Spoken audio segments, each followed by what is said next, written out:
to record.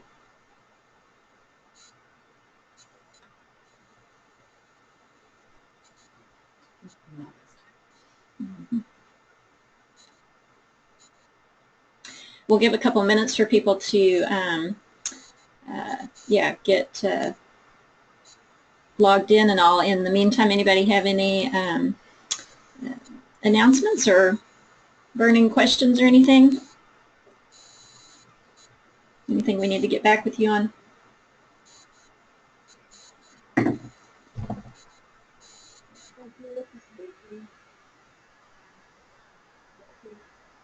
What's that, Vicki? You're a little bit muffled. Do you know what this medical supplementation rate is of If that's, I can't hear you very well. I'll put it in the chat. Okay, okay, that'll work.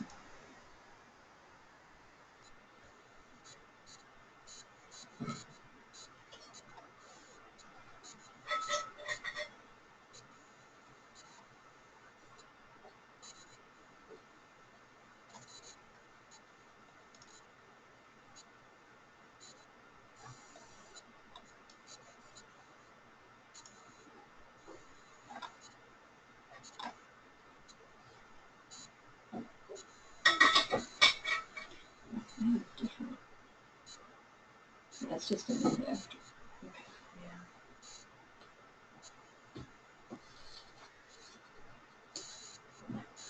Okay, put it. Hey, Becky. Yeah. Is that Charlie? This is, yeah, it's Charlie. Hey, I have a question for you. This is kind of on the fly here. Do you guys have a curriculum for the education at OU that we can submit to Baby Friendly? Yes, as far as we have an outline that shows where all the topics and bullet points are addressed. Yes. Okay. I haven't gotten that far. That's my next step, to submit to them our education plan. So yes. I was just going to pull that off and send it to them. Yep. Or making a note, we can send that to you. Okay. Okay. Thank you. Oh, I see Vicky's question. Do we know what the newborn inpatient supplementation rate of breastfeeding infants is in Oklahoma hospitals? And that's a great question, Vicki, and one that I have wanted an answer for quite some time, because all we have really is what's on the birth certificate, and that's just, you know, breastfeeding initiation in the hospital. It doesn't give us anything on whether they were exclusively breastfeeding or not. So, but Petra's making a note, and maybe that's something that we could do a survey of hospitals and see if we could gather some of that data. We would have some from our hospitals that are participating in becoming baby friendly in Oklahoma, but some that's been rather inconsistent. I'm hoping, yeah, after the summit and more hospitals sending some data in, that we'll be able to do at least you know, an aggregate report on what our BBFOK hospitals are reporting to us. So stay tuned on that. But as far as, you know, like anything kind of statewide average, no, we do not have that data. So, well, I think we are, yeah, a few minutes after, so I am going to go ahead and get started here. And just so y'all know, I did push record this time, so this will be available later on. And I'm just looking to see if any kind of, yeah, people that were not, I see just doing a sound check, so hopefully everybody can hear okay. But we will go ahead and get started, and I'm going to put this in slideshow mode. Hopefully, there we go.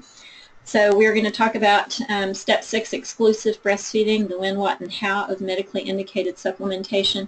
And in particular, we're going to go through in some detail the recently revised Academy of Breastfeeding Medicine protocol number 3 on supplementation, supplemental feedings in the healthy term breastfed neonate. So we're not talking about NICU, of course. So anyway, and just a disclosure slide, I will towards the end talk a little bit about donor milk, because that is recommended for supplementing newborns in the hospital when mother's milk is not available. So as many of y'all know, a piece of my hat, I do serve as executive director of our nonprofit Oklahoma Mother's Milk Bank. So that either means I'm very knowledgeable or there's a little bias in there too. But anyway, we'll be clear on that. And first off, I don't know if I saw anybody from Chickasaw Nation on here yet, but big congratulations to Chickasaw Nation, who just found out earlier this week that they are officially designated, and they are now Oklahoma's 7th baby-friendly designated hospital. And that means we have about 15%, a little over 15% of Oklahoma babies now are born in a baby-friendly designated hospital. So we are very excited for them. And as I know, I showed this picture at the summit, that they have one of my favorite posters that they did of the 10 steps, where they added in, you know, some pertinent pictures, and Baby Friendly USA even commented as well on the very lovely and culturally appropriate or culturally pertinent, I guess, 10 steps poster that they had. So kudos to them, and yeah, more encouragement for everyone else who's working on this. So anyway, well, as y'all know, we had the call to action to support breastfeeding that the U.S. Surgeon General published or launched in January 2011. It's hard to believe it's been 6 years now. But anyway, of course, saying that if we're going to improve our nation's health, it starts with mom and baby. And to pull out a few of the action steps in there that really apply to our topic today, action step 7 is ensure that maternity care practices throughout the country are fully supportive of breastfeeding.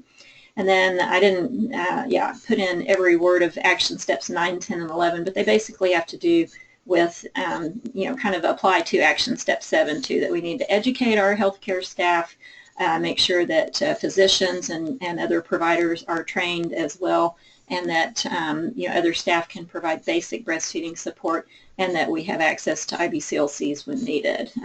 And then action step 12, of course, is identify and address obstacles to greater availability of safe bank donor milk for fragile infants.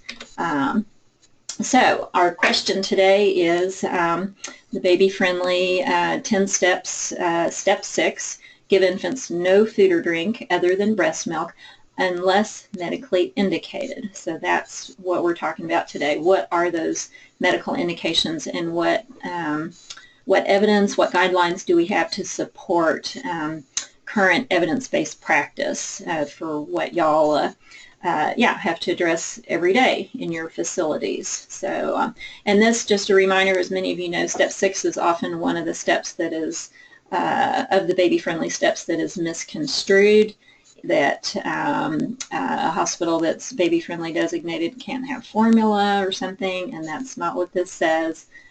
Step 6 is about encouraging and providing the environment for mothers and babies to successfully breastfeed, to exclusively breastfeed, and that if there are medical complications, that we address those. So in a nutshell.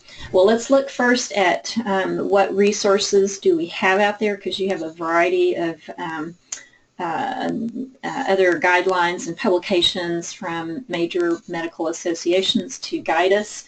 We're going to look briefly at what family medicine physicians say, pediatrics, and then of course Baby Friendly and the Joint Commission, and then we will really dig into the Academy of Breastfeeding Medicine's new revision, latest revision of their protocol. So the American Academy of Family Physicians has a lot of really good information on breastfeeding on their website. I just double-checked again to make sure this was still current. And they have a breastfeeding position statement. They have a breastfeeding policy, which is actually quite lengthy. You can skip around to different sections. And then they have a brief one on the policy statement on the use of infant formula. So some of the quotes from that in particular, the physicians say, respect the decision of the mother who chooses to breastfeed exclusively, and by not offering formula, water, or pacifiers unless there is a specific physician order. So that's a direct quote from our family medicine docs. And their main breastfeeding policy, another quote out of that, is that supplementation may be done with expressed mother's milk, pasteurized human milk from a donor, or infant formula. So hopefully this sounds familiar to many of you, but giving us once again that background and confirmation that this is out there in some mainstream documents and guidelines. Then of course just quoting from our wonderful AAP policy statement on breastfeeding, which hopefully they're revising it. I thought about that the other day. We're into 5 years, and usually they update these things about every 5 years. But of course, to achieve exclusive breastfeeding, we need to be evaluating and monitoring what's going on. We need to ensure 8 to 12 in 24. We need to be evaluating position and latch and milk transfer, documenting breastfeeding. And then here are some of the key language. Give no supplements, and that includes water, glucose water, formula, other fluids, to breastfeeding infants unless medically indicated, using standard evidence-based guidelines for the management of hyperbilirubinemia and hypoglycemia. And then, of course, avoid routine pacifier use. So some kind of key comments out of there. So give no supplements to breastfeeding newborn infants unless medically indicated.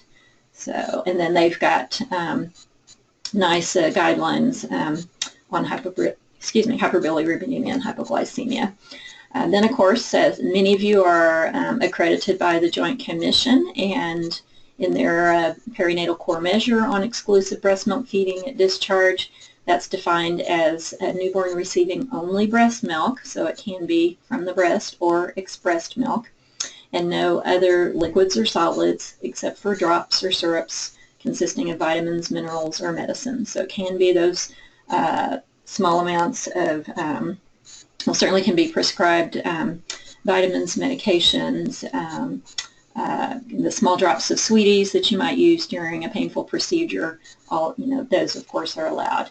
And then they also go on to say that use of donor breast milk is certainly included in that, or is allowable. So, okay, Baby Friendly USA and step 6 of the 10 steps. So these are some quotes from their newest guidelines and evaluation criteria. That exclusive breast milk feeding shall be the feeding method expected from birth to discharge.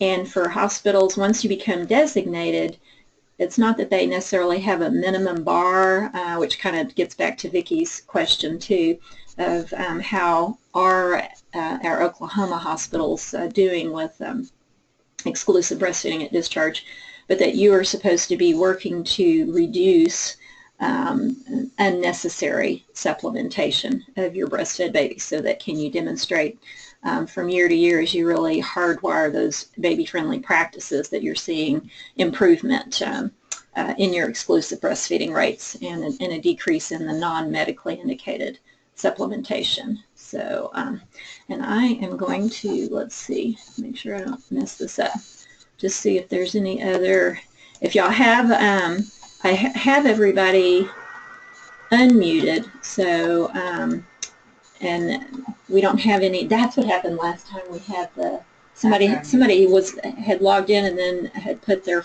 phone on hold, so we had background music. Yeah, so just, yeah, remember if you do have to step out for a minute or yeah, take a call or something, put your phone on mute.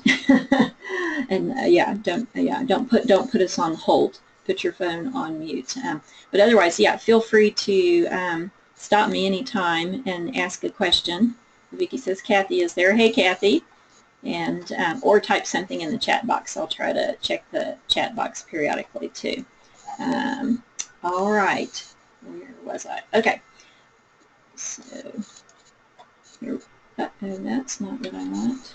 Let's Oh no! What happened?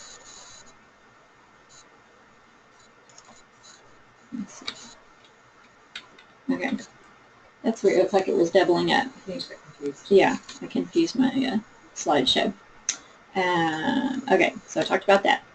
And then also, this is also from Baby Friendly USA, the guidelines and evaluation criteria, that decisions to give food or drink other than breast milk should be for acceptable medical reasons, and there should be a written order documenting when and why. So that needs to be recorded in the chart. And then they refer you to Appendix B, which I'll show you a little bit of that here in a second. And then the specific criteria for evaluation is, and they're just, notice we're just looking at postpartum unit and well babies, so we're not talking about babies that necessarily go to a special care nursery or an NICU, but that at least 80% of breastfed infants are being fed only breast milk. So the 80% of your babies, 80% of your breastfeeding babies are exclusively breastfed, or you have documented that there was a medical reason for supplementation, or you've documented that the mother requested formula and that was a fully informed choice, and you've documented all of that as well. So they're not saying to tell the mother, no, you can't have any formula.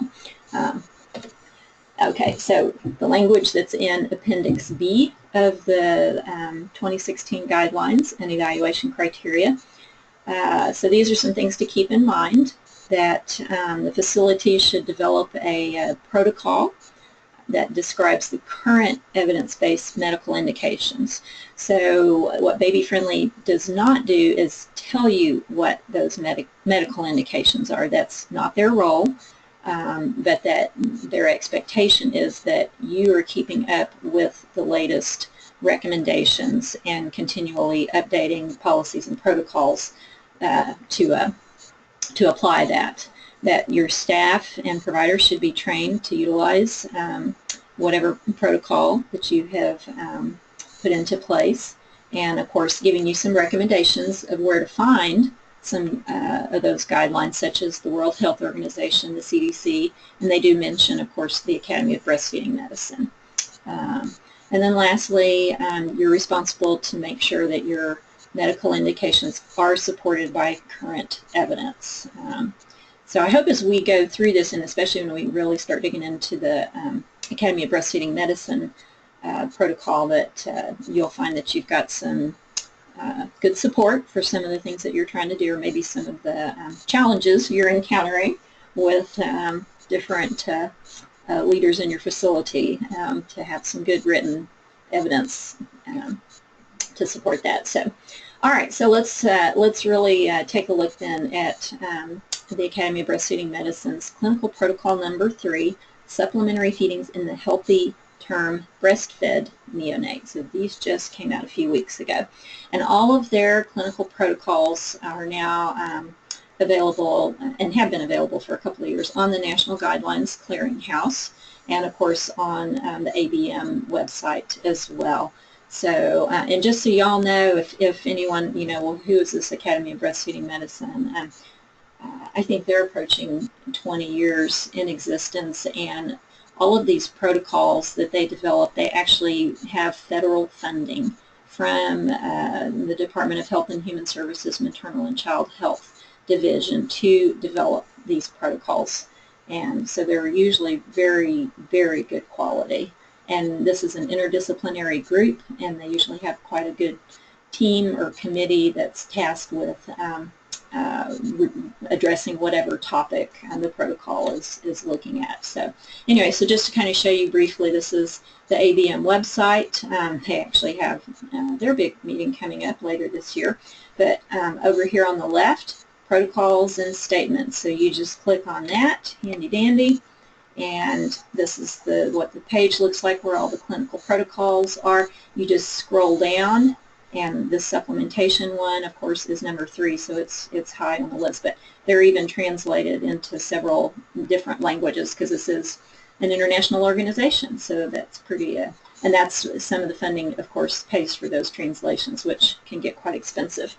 So anyway, and there's, gosh, 24 or some odd number of protocols on there now. As they, and if you look, sometimes, like one protocol that's been down off the website for a while is their guidelines for the NICU graduate and kind of breastfeeding guidelines and supplementation and feeding of the NICU grads, and that's been under revision for some time, so we're eager to see that one. And these all are published in a peer-reviewed journal before they're actually made available publicly too, so multiple steps that they go through. Anyway, okay, so let's take a look. So they have a few key definitions at the beginning of their protocol, and exclusive breastfeeding. Hopefully this is familiar to everyone. Feeding only breast milk, direct nursing or mom's express milk, and no food or water. This is just like the Joint Commission. And a term infant in this protocol includes early term infants, so those babies born at 37 to 38 plus weeks. So that's their definition of the babies that fall into the guidelines in this protocol. Then supplementary feedings are defined as additional fluids provided to a breastfed infant before 6 months, which is the time period that they should be exclusively breastfeeding. Now, these fluids can be donor milk, formula, or other breast milk substitutes. And so that's different than complementary feedings, which are the foods, the age-appropriate foods that would be started after 6 months when breast milk alone is no longer sufficient to meet nutritional needs. So they may still be what I call fully breastfed, but they're also taking in now age-appropriate complementary foods. So just clarifying the difference. Sometimes I think people get confused with that, supplementary versus complementary. So we're specifically talking about supplementation before 6 months, and actually before 2 days, 2 to 3 days in the hospital. So as we go through the ABM protocol, and I realize we should have attached this to the calendar invite, but we can send this out so everybody has a copy of it, but it's of course readily available for download as well. So anyway, so they had a section, and I've tried as much as possible to directly quote or not paraphrase too much, but sometimes just shorten a bit. But supplementation, they have a whole section. This is when supplementation is not indicated, which we may commonly, or they see that babies may commonly be supplemented for these reasons, but this is not a medical reason to supplement a breastfed baby. It may mean that further evaluation is needed, or the mother needs some help with breastfeeding management, but it's not a medical reason. So of course our sleepy baby, maybe didn't quite get 8 feedings in the first day or so. We're still less than 7% weight loss, and we have no signs or symptoms of illness. If it's a healthy term AGA infant with a bilirubin under 18 after 72 hours, and all of the eyes and nose are within normal limits. So fussy baby, no. Constantly feeding for several hours, or what many of you call cluster feeding, no.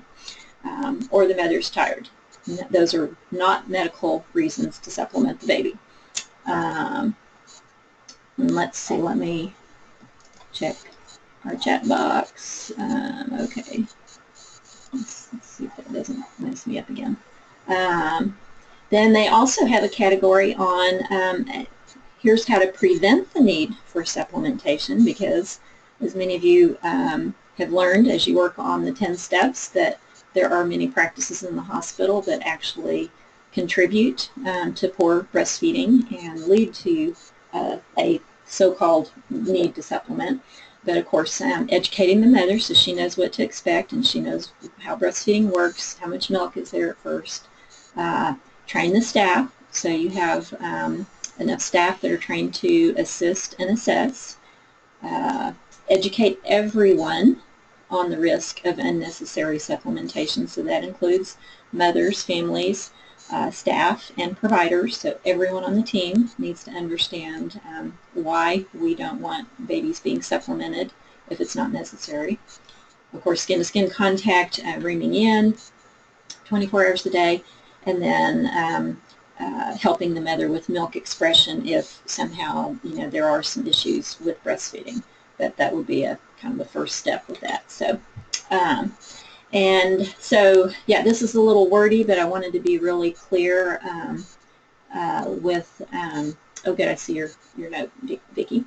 I wanted to be really clear with some of the quotes from this revision. So they had a section under newborn physiology and cited some research. So there's over 100 references in this document. So anybody that has a question about a particular recommendation or a particular quote, I wasn't going to include all of the citations, or that would that would be way too much. But it's all in the ABM protocol. So anyway, in a U.S. baby-friendly designated hospital with optimal support, the mean weight loss of exclusively breastfed infants was around 5.5%. So when we provide the right environment, most newborns are not going to be losing, 10%. Doesn't mean there won't be any. And what they also said, notably greater than 20% of healthy breastfed infants did lose more than 7% of their birth weight. So that was falling into, some normal ranges. And that was confirmed in a study they cited of over 160,000 healthy breastfed infants. But almost 5% and they saw a difference between the babies who were born vaginally and the babies who were born by cesarean section. So almost 5% of vaginally born infants and over 10% born by cesarean had lost greater than 10% by 48 hours after birth. So they were seeing that as somewhat falling into that, normal range. But obviously something that we want to continue to pay attention to and monitor. And they cited again that some of that excess weight loss is correlated with maternal intrapartum IV fluids. So, and not necessarily an indicator of poor breastfeeding. So those are some key points to note in there. Ultimately, it's, monitor. Just, keep watching, keep assessing, keep assisting. If we have some babies that are starting to fall into those little bit outer ranges, we need to, stay on top of that and keep close watch. But their point was that the majority of those will not require supplementation. So don't stop monitoring the baby.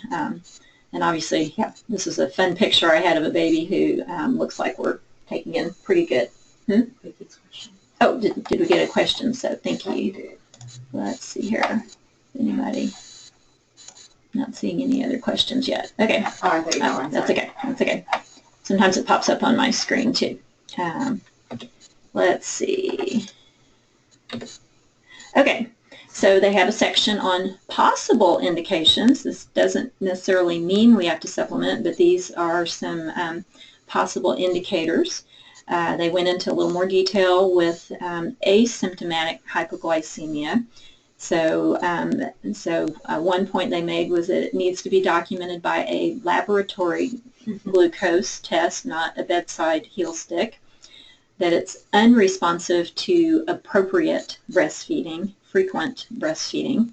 They did now add in, and I know some of you, and I would love to kind of hear, maybe put in the chat box, those of you that are using the dextrose gel in the baby's cheek to prevent or address hypoglycemia. And then they, of course, just added in that if it's a symptomatic baby who you are starting IV glucose therapy, that to definitely continue breastfeeding during IV therapy. So, so that's hypoglycemia. And then, of course, they have the category of if we think there's poor milk transfer, signs or symptoms that may indicate inadequate milk transfer. So they talked about clinical or lab evidence of significant dehydration, such as a high sodium, poor feeding, lethargy, something's not right with the baby, and that it does not improve after skilled assessment and proper management of breastfeeding, so that we have tried these things. Of course, weight loss, and this was interesting too, because this is really after discharge for the vast majority of babies. Weight loss of greater than 8 to 10% by day 5, or weight loss greater than 75th percentile for age.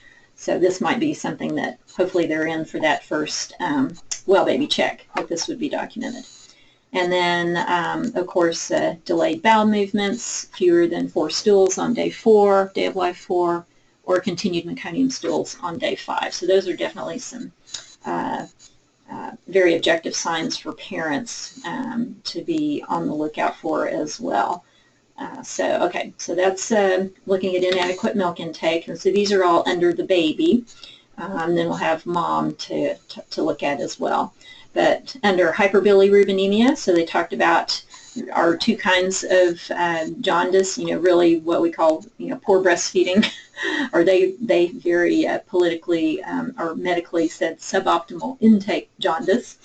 But when the baby has had poor breast milk intake, and they talked about this usually starting 2 to 5 days, so we may still see this in the hospital. And we're seeing, ongoing weight loss, limited stooling and voiding, and even uric acid crystals. So breast milk jaundice, you're not going to deal with in the hospital, but this, could be in an outpatient lactation visit or a well baby checkup. But when bilirubin levels reach 20 to 25 milligrams per deciliter in an otherwise thriving baby, and where they may need to do some kind of diagnostic, or they may consider some kind of diagnostic interruption of breastfeeding to diagnose the breast milk jaundice. I don't know that we're really seeing that so much anymore. I have not heard of anybody with that in quite some time. But usually what we're going to see is the poor breastfeeding jaundice, related to poor breast milk intake. And then lastly, in this section, of course, indicators that might be related to the mother, such as what they have now defined as delayed secretory activation, instead of saying delayed lactogenesis 2. So she's not seeing breast fullness, middle of the first week as we would expect, the lack of breast changes. At the same time that we've identified inadequate intake on the part of the baby. Some others would be primary glandular insufficiency. That's going to be fairly rare. Maybe there's some kind of breast pathology or prior breast surgery that's compromising milk production. Maybe maternal medication that needs to be prescribed, leading to interruption or temporary interruption of breastfeeding. And then, of course, intolerable pain related to the latch, and everything that's been tried, has not resolved that. So we might need to be supplementing the baby in that case. All right. So any questions from anybody so far? Let's see if anything else in the chat box. So have some more on from Baptist, I see. All righty. So, okay. They talked about in a section before we, that being proactive, of course, in identifying some of those early indicators. So if we have a baby that may meet some of those indicators. Let me go back here for a second. So maybe our baby's at risk of hypoglycemia. Of course, you're checking blood sugars all the time, or bilirubin starting to go up or whatever.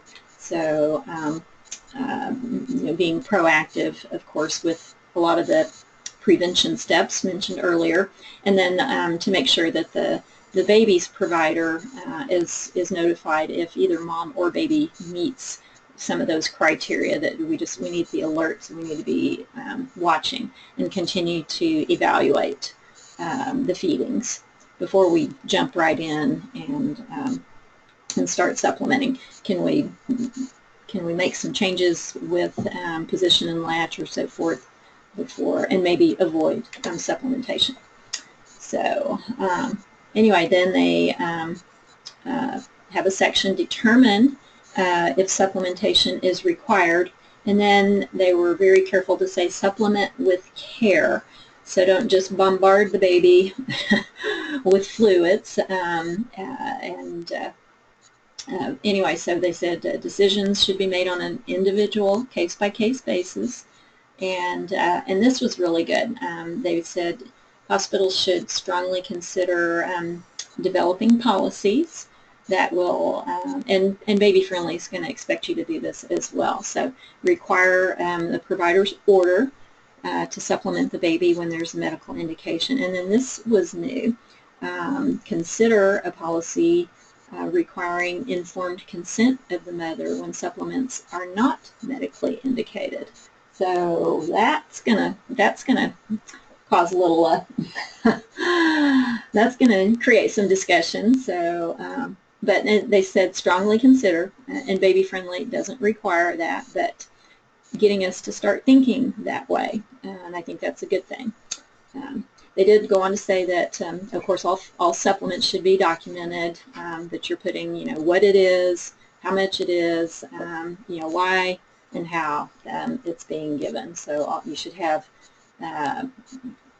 the ability in your electronic documentation system to put that. So. And I really liked this, and they continue to say, so if supplementation is needed, and supplement with care, that the main goals are feed the baby and protect the milk supply. I think I've said that a few times. Anybody that's been to the Making Breastfeeding Easier class, I've said that numerous times. So it was really, great to see that in there. At the same time that we work on the breastfeeding, figure out why do we have a low milk supply? Why is this baby not feeding well? Why is the milk transfer, not happening adequately? So, and then supplementation should be performed in ways to preserve the breastfeeding, such as limiting the volume, and we'll talk about that, avoiding artificial nipples, stimulating milk production with hand expression or pumping, and continuing to practice breastfeeding. Continuing to put the baby to the breast to some degree. So, so they said, and then once we start supplementing, we should be continuing to evaluate when to stop. Is it for one feeding, for one bout of low blood sugar? Is it for hyperbilirubinemia, and we need to supplement for while the baby's under phototherapy, whatever. But we need to be continuing to look at that, and from the time we start supplementing, and discuss, what those criteria are with the parents. And I really liked this comment that they added: stopping supplementation can be a source of anxiety for parents and providers. Everyone's anxious about this. Is it really safe to stop supplementing? So. So just to be cognizant of that, and be defining when that time point will arrive. What are the criteria we're going to use to now determine that our medical reason for supplementation no longer exists? We've addressed it. They still had their nice little chart on volumes of intake, and these are some direct quotes out of there. So. They made the point that babies who are fed formula ad lib commonly have higher intakes than breastfed infants, so leaving bottles of formula in there for the family to just feed ad lib, we're going to overfeed the baby. They did also say that as there's no definitive research available, I got a little typo there, the amount of supplement given should reflect the normal amounts of colostrum available, which we do have evidence on. We should consider the size of the baby's stomach, which changes over time, and the age and size of the baby. And feeding volumes, should also take into consideration infant satiation cues. So, so there you are, 2 to 10 mils of feed in the first day, 5 to 15 per feed on Day of Life 2. So this should all be familiar to many of you. So keep using those belly balls, which help. All right, so then they went into talking about methods of providing supplementary feedings, and this is the gray area, of course, where we don't have a lot of good research. But they talked about when selecting an alternative feeding method to consider several things. Cost and availability, where are we, what do we have available? If we think we need to use an SNS or some kind of tube supplementer at the breast, is that even available? Are they too expensive? Whatever. How easy is it to use for the mother or family members to use? How easy is it to clean? What about how easy is it for the baby? And can we actually feed the necessary amount of volume in a reasonable amount of time? Are we going to be supplementing for 1 or 2 feeds or for the next several days? What about the mother? What is she comfortable with? What are our staff trained to manage? And does this, whatever method we use, does it enhance or support further development of the baby's breastfeeding skills? So I think those are all really good criteria to take into consideration. And then they went on to say that an optimal supplemental feeding device has not yet been identified and can vary from one infant to another. No method is without potential risk or benefit, and I would say that includes bottles and artificial nipples.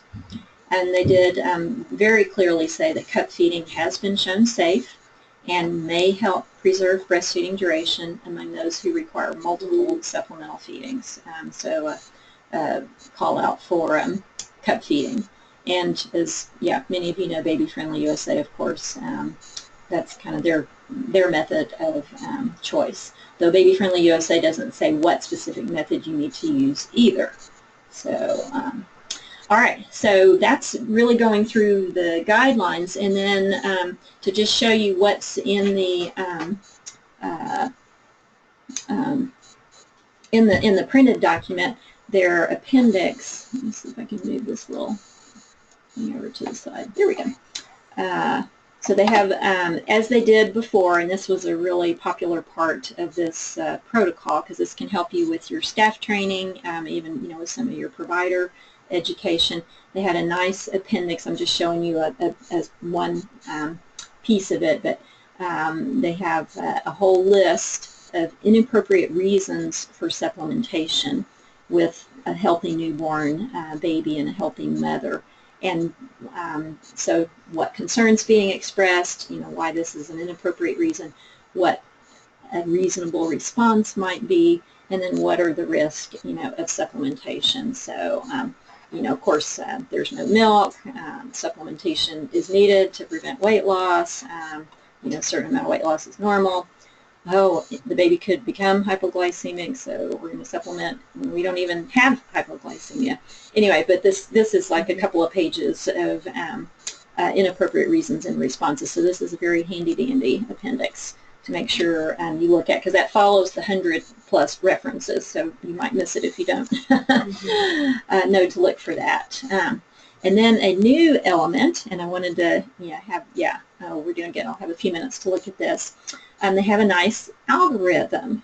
So this could be really handy for some of your staff training as well, or something to include in a policy and have blessed by your providers. Sample maternity care infant nutrition algorithm. So I'm going to go through this three pieces here. So show you a little bit bigger. So prenatally and on admission, of course, determine mom's breastfeeding history and what's her goal. Is her goal to exclusively breastfeed? Is she making an informed decision? Has she had prenatal education? If over here on the left, mom says formula, don't talk to me about breastfeeding, I've already decided, then record formula in the chart and provide education about safe formula preparation, verbally and in writing. Baby Friendly USA would say, safe formula prep and feeding. So I know many of you are doing that. If mom says, I'm going to do both, we'll record breastfeeding and then educate her about delaying the introduction of other liquids and trying to encourage, exclusive breastfeeding at least while she's here in the hospital, with the intent of trying to direct her towards exclusive breastfeeding, because she's obviously interested in some breastfeeding, and maybe it's an education piece. And so if you've done all that and she still plans to give formula, then continue to educate her about how to preserve breastfeeding, how to protect her milk supply. And then, of course, lastly, if mom says breastfeeding, then record breastfeeding and work with her and supporting her in exclusive breastfeeding. So that's step one. Step two is so that would be maybe the mothers in these other two groups. We're going to mix feed, or we're trying to exclusively breastfeed, and then they start asking. So mom requests for formula. Well, of course, ask more. Use those open-ended questions to identify what her concerns are and validate those. So they're talking to us about three-step feeding. Three-step counseling. And so open-ended questions, identify and validate concerns. And then hopefully we have an opportunity to review what's normal newborn physiology, maybe normal newborn behavior, and provide that targeted education. And they give you some, a little bit of scripting here. Ask, can I watch a breastfeed to see what baby's doing? And maybe there's some way I can help. Maybe there's something, that we can, change a little bit and see if it's just we need to tweak the position and latch and continue to provide assistance. So, so step three, so determine the medical necessity for supplementation and decide on supplementation, and hopefully we have objective data that we're utilizing that we've mentioned already. So, so if we say yes, we need to supplement. So we've considered the need, consider the need to supplement with donor milk, if available. If we don't have enough own mother's milk, or infant formula. Teach mom how to preserve breastfeeding by let's do more skin to skin. Let's continue, trying to breastfeed on cue, breast compressions, hand expression, and so forth. And then always use mom's expressed milk first as available, and then limited amounts of donor milk or infant formula. So emphasis on limited amounts, the physiologically appropriate amounts for that newborn. And then if there's actually not a medical indicator, then there's probably no medical need for supplementation. We can reassure the family that we've evaluated and there's not a medical need. Your baby's output is good and the latch is good and this weight loss is within normal limits, whatever the, the theoretical concern was. And evaluate at least every 12 hours for any changes in status. And if parents still prefer to offer formula, then educate them on potential risk of supplementing, including early cessation of exclusive and any breastfeeding, of course the different sucking mechanisms at the breast, how that can affect the latch and baby's ability to transfer milk, other methods of the difference in breastfeeding and other methods of supplementation. And then issues with milk production, that now giving supplements can lead to problems with milk production, and ultimately potential risk of cow's milk allergy. So, all right. So last but not least, just a little bit briefly on, because they've mentioned several times, and you always use mom's own milk if supplementation is called for, and then pasteurized donor milk if available. So just a little bit, because we get questions on that, that our Oklahoma Mother's Milk Bank has very full freezers. We have plenty of milk, and our milk bank is definitely ready to and eager to provide milk to any hospital that needs pasteurized donor milk for supplementing of breastfed babies, whether it's in the NICU or on a mother-baby unit. So for those of you that just may not be familiar, and just a reminder, our milk bank is accredited by the Human Milk Banking Association of North America. We've been accredited an in-person site visit every year since opening, and we also belong to Havana. And some pictures, of course, from the lab there. Yeah, and I've heard some things recently that some misconceptions too, that donor milk for, say, hypoglycemia doesn't have enough calories in it or enough sugar or something. And every bottle of, well, first off, in this picture here you see the milk is being homogenized. So the milk in the milk bank is pooled from usually at least 3 different mothers to equalize the composition, the nutritional composition, as much as possible. And then, of course, as it's poured into the bottles for pasteurization. And we follow all of the guidelines of Havana for screening donor mothers and the pasteurizing and testing. No milk is dispensed until it's been cultured, and cultures have come back negative. And then our milk bank, I thought I had a slide here. Yeah, every bottle of milk has the calories per ounce listed on it. I'm just going to skip ahead for a minute. And then it has a barcoded label. It has how many grams per deciliter of protein, expiration date, and there's the 20 calories per ounce again as well. So it's the same calorie content as, actually, in a way, this is typically, standard milk like this, or more mature milk, is going to have a higher calorie content than colostrum, than the mother who's nursing in the first couple of days, because colostrum is usually around 18 to 19 calories per ounce.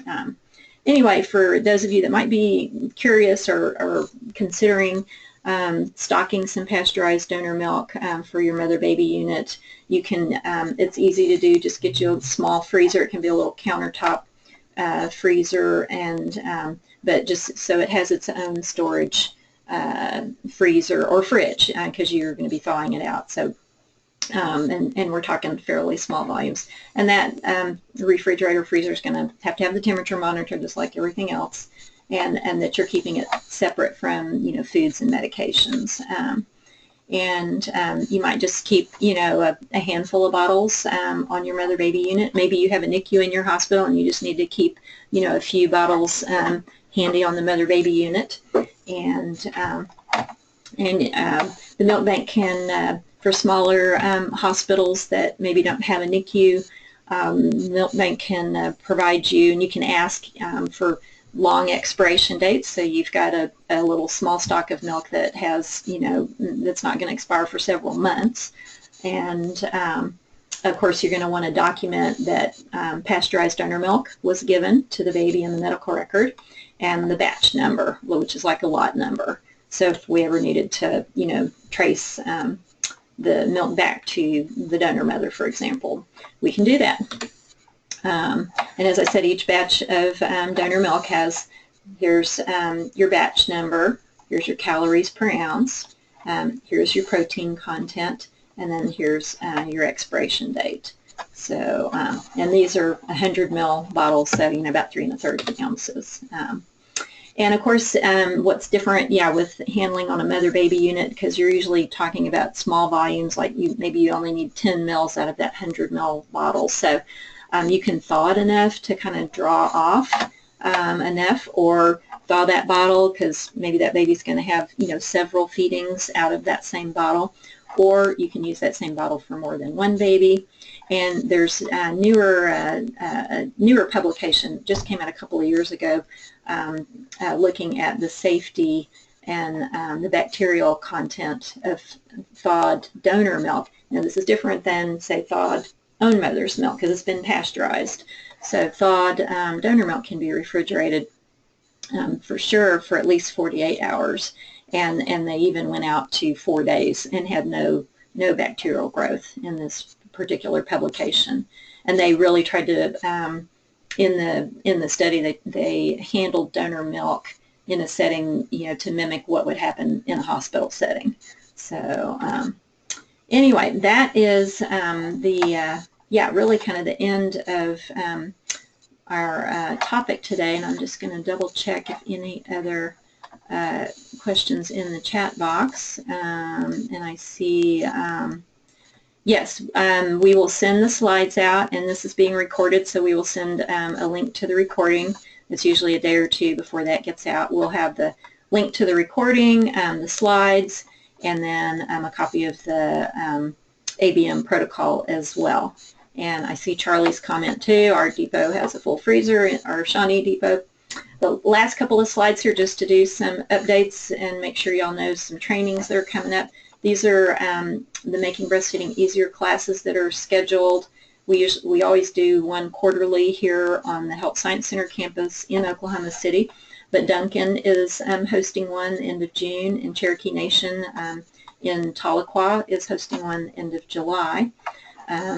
About quarterly, I do a 2-day breastfeeding training as well, which is kind of geared for the State Health Department home visiting staff, but it's really open to anyone. There's no charge for that either.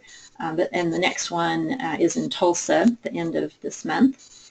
And then, of course, as Charlie was asking already, there, just a reminder with the online breastfeeding training for healthcare staff, that's the 15 hours.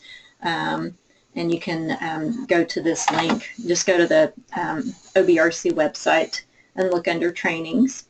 And then to note, the 2018 Baby Friendly Summit, we do have a date for that at SAMUS. It's a week later than usual. Usually it's one of the last Fridays in February, so it's the first Friday in March, March 2nd, so you can note that on your calendars.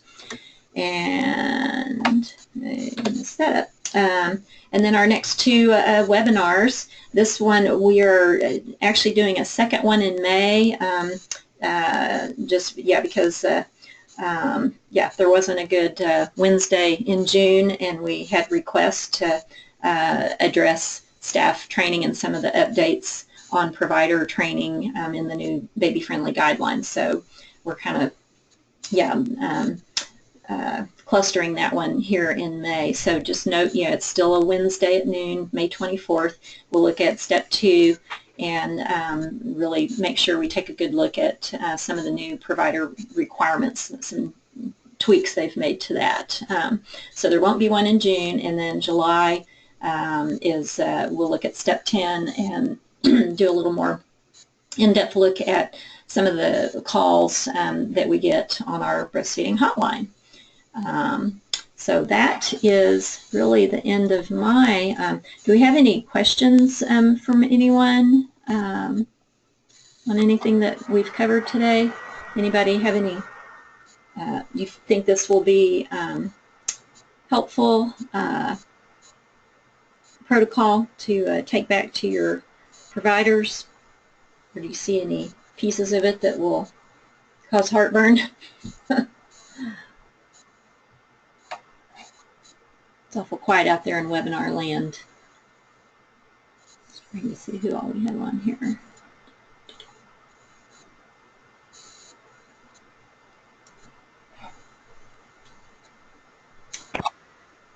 Somebody coming on? Anybody have a comment or a question?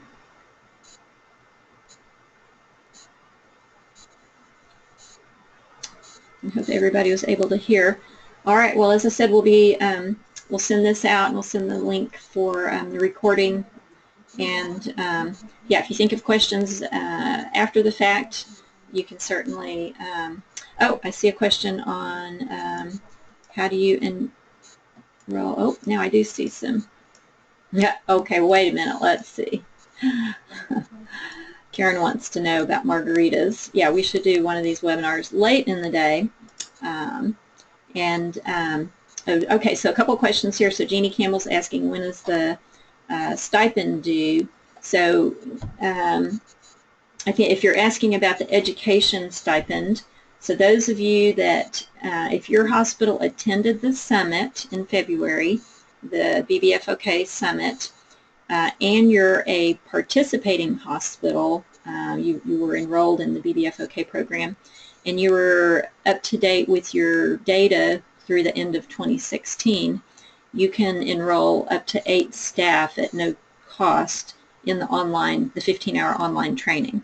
If you are a hospital that attended the summit but you're not enrolled in the BBFOK, we had sent out a survey to just see where you are on maybe implementing the 10 steps, and you were eligible for enrolling up to 4 staff.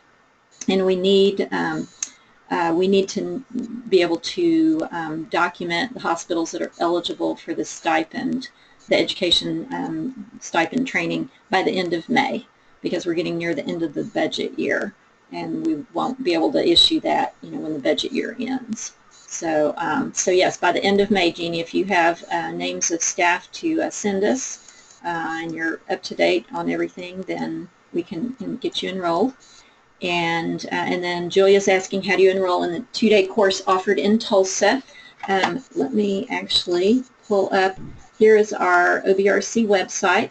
So if you go to training and 2-day classes, here's the May 31st one. You can just click on there to register, and that will get your name in the system and on the list, and we know how many people to expect and resources to prepare for that. And that's really true for any of our trainings. If you wanted someone wanted to enroll in the Making Breastfeeding Easier, here's the dates, and you can go in to register for any of those.